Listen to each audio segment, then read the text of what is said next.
YCP నేత మాజీ MLA Vallabhaneni Vamsi ఈ ఏడాది ఫిబ్రవరి 13 నుంచి జైలులోనే ఉన్నారు.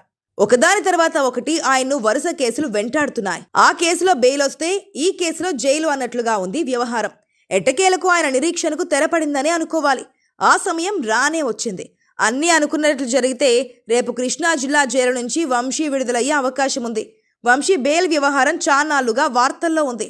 అదిగో బెయిల్, ఇదిగో బయటకు వస్తున్నారంటూ వార్తల్లోకి వచ్చిన ఆయన విడుదల మాత్రం సాధ్యం కావడం లేదు.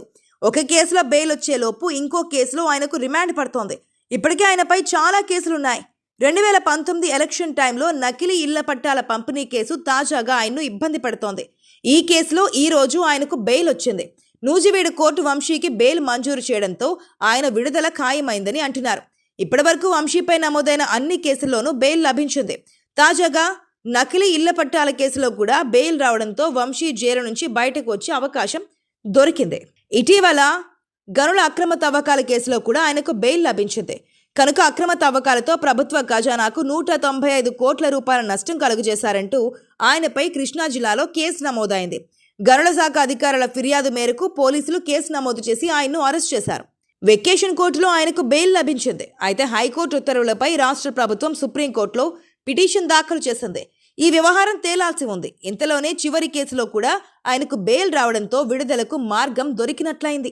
వైసీపీ అధికారంలో ఉన్నప్పుడు టీడీపీ కార్యాలయంపై జరిగిన దాడి కేసులో ముద్దాయిగా ఉన్నాడు వంశీ.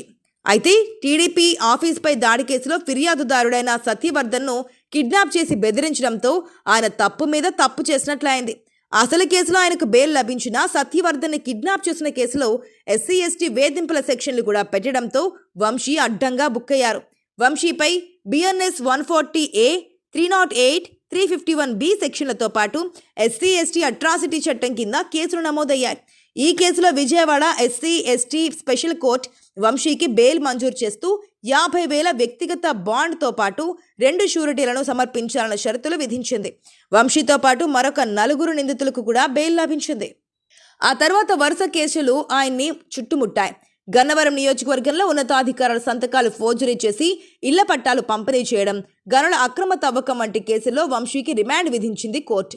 ఈ కేసులన్నింటిలో ఆయనకు విడివిడిగా బెయిల్ వచ్చింది. చివరిగా నకిలీ ఇళ్ల పట్టాల కేసులో నూజివీడు కోర్టు వంశీకి బెయిల్ మంజూరు చేసింది. దీంతో ఆయన విడుదలకు మార్గం సుగమమైంది. ఇప్పటికే ఆయన తీవ్ర అనారోగ్య సమస్యలతో బాధపడుతున్నట్లు తెలుస్తోంది. విపరీతంగా ఆయన బరువు కోల్పోయారని అంటున్నారు.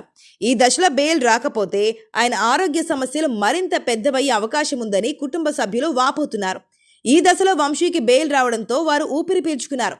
వల్లభనేని వంశీకి 2009, 2014లో తెలుగుదేశం పార్టీ తరపున గన్నవరం నియోజకవర్గం నుంచి ఎమ్మెల్యేగా విజయం సాధించారు. తర్వాత చంద్రబాబుతో విభేదాలు రావడంతో పార్టీకి దూరంగా ఉన్నారు. 2019 తర్వాత వైసీపీకి మద్దతుగా వ్యవహరించారు.